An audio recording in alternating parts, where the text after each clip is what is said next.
Hi guys, welcome to another episode of U.S. History with Lennox, and today we're looking at Ronald Reagan and the Cold War. Now, Ronald Reagan is typically given credit for bringing the Cold War to an end, but it actually didn't end until after he was out of office. But he is the guy who really set the wheels in motion. When he came into office in 1981, he recognized that détente was over. All the efforts of Nixon in the early 70s were basically erased during Carter's administration, especially after the Soviets invaded Afghanistan. So Reagan's going to take a very aggressive approach towards the Soviet Union and how we deal with them going forward. It's going to be a three-pronged approach. He's going to use speeches, diplomacy, and a very strong military to bring this Cold War finally to an end. Now, Reagan's going to label the Soviet Union as an evil empire, and he's going to build on that impression of this Cold War was really not a battle between capitalism and communism, but truly a battle between good versus evil. So here we go. Let's talk Reagan and the Cold War.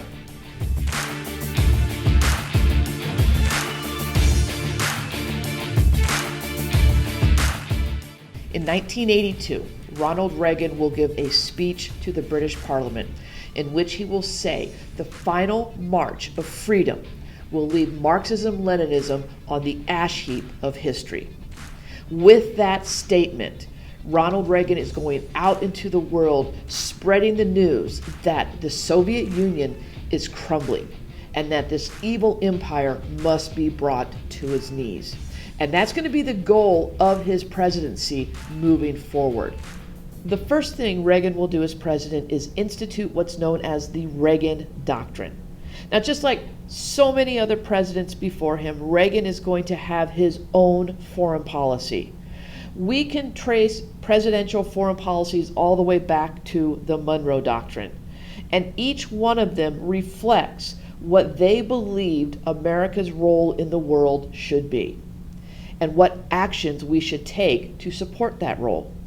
Well, Reagan believed that the United States was the good in that good versus evil in the Cold War.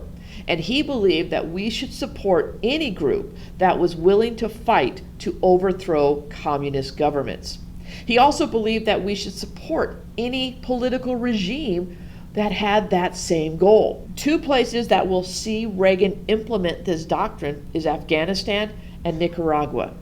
But he also recognized that we weren't doing this alone. In fact, during the 1980s, we had a group of Cold War warriors that were standing alongside the United States in this fight against communism. They included Pope John Paul II, Prime Minister Margaret Thatcher, and Mikhail Gorbachev, the leader of the Soviet Union. Let's talk briefly about these three people. The first one I want to talk about is Pope John Paul II. Now, as a young man, he had actually grown up in Poland in the shadow of communism. He knew the horror of Soviet occupation. So when he becomes Pope, he is going to work side by side with a solidarity movement leader by the name of Walesa. And Walesa is fighting for the liberation of Poland from Soviet control.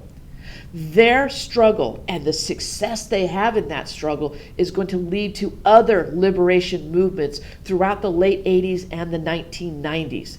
And the result of this is we're going to see Eastern Europe break free from the Soviet dominance that had held them since the end of World War II. The next one is Margaret Thatcher. Margaret Thatcher is the first and only woman to ever be the British Prime Minister. She was a very strong conservative and a very strong ally to Ronald Reagan. She led the British to a victory in the Falklands War in 1982, and that's going to basically vault her into national prominence. Her nickname was the Iron Lady.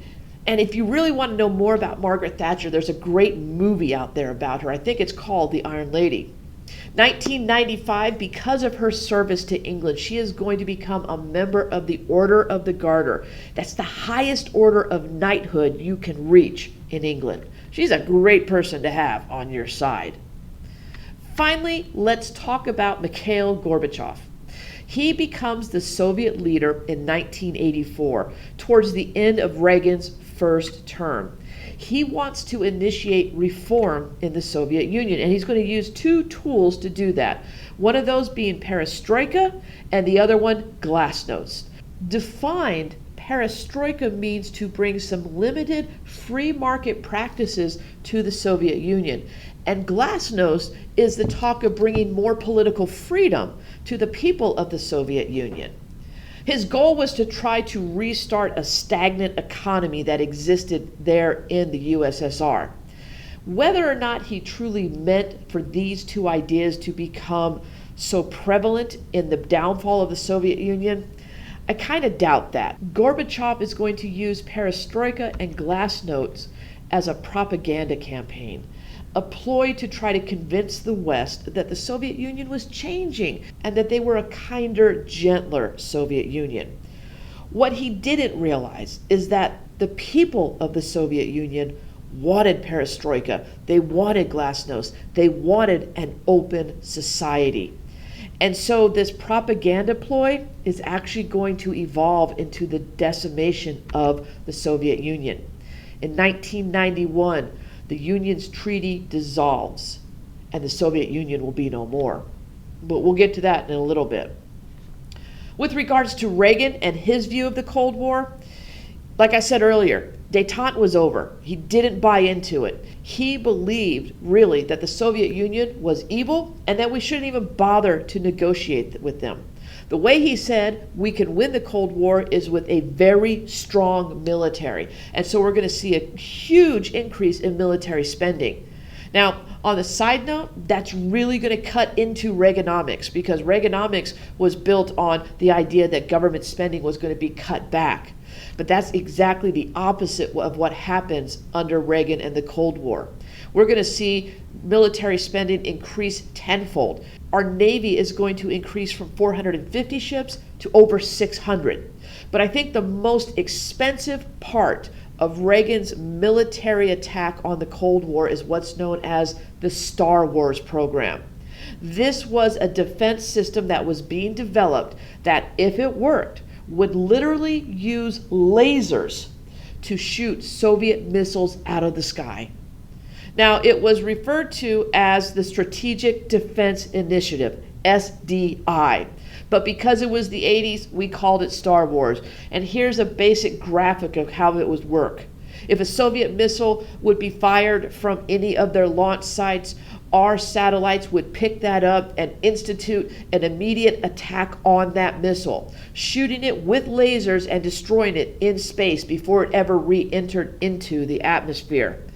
With regards to the relationship between Reagan and Gorbachev, they had several different meetings. This is where Reagan's trying to use diplomacy to bring a Cold War to the end. In Geneva, Switzerland, they met in '85, and they're going to talk about maybe reducing the amount of ballistic missiles and everything out of there. This meeting ended in complete failure. Nothing was accomplished. They'll meet again in Reykjavik in 1986, where Reagan will actually propose banning all ballistic missiles. But he's not giving up on Star Wars. He will not stop researching this idea of a strategic defense initiative. And Gorbachev wants none of that. So Reagan just walks out of the meeting. Man, that's how you negotiate. If you're prepared to walk away from the deal, that gives you negotiating power. And Reagan walking out, that was a powerful move. In 1987, they're going to come back together. And possibly because of Reagan walking out in '86, both countries are actually going to come to an agreement and sign the INF Treaty, the Intermediate Range Nuclear Forces Treaty, which both countries agree to start destroying some of their missiles.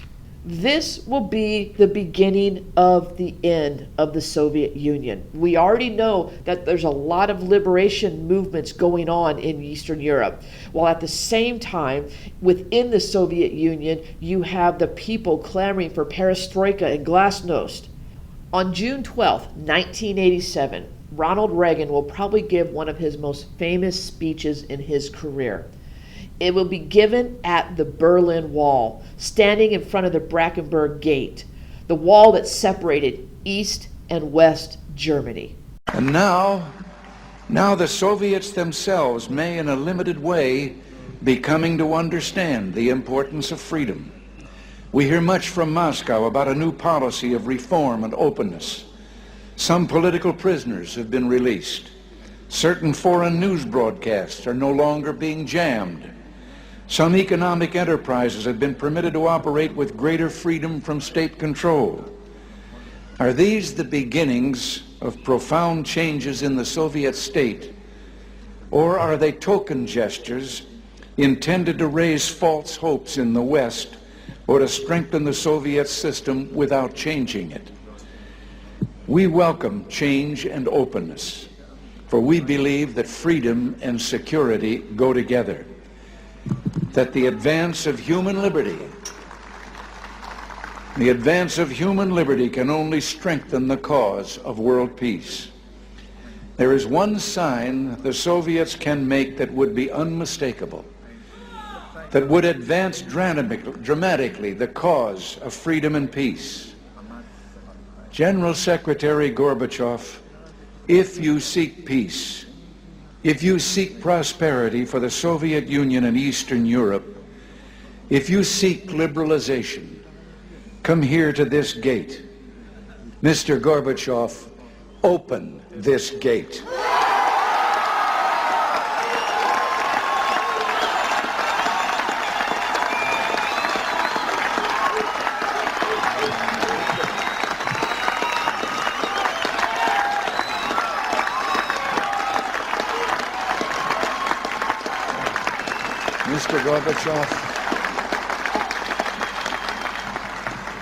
Mr. Gorbachev, tear down this wall. And 2 years later, the wall came down. The Cold War had come to an end. Now, is Reagan solely responsible for the end of the Cold War? No, of course not. But a lot of the actions he took, along with his warriors, Pope John Paul II, Margaret Thatcher, and the Soviet people themselves, will lead to the final end of the Cold War. So there you have it, Ronald Reagan and the Cold War. Hopefully you learned something today. If not, maybe you should watch it again. So you can always go back and rewatch parts of this. If you did learn something, as usual, give me that thumbs up like, and please feel the need to subscribe. I don't know what the increase in numbers do for me, but let's find out together. Until the next one, though, I thank you for watching. Bye-bye.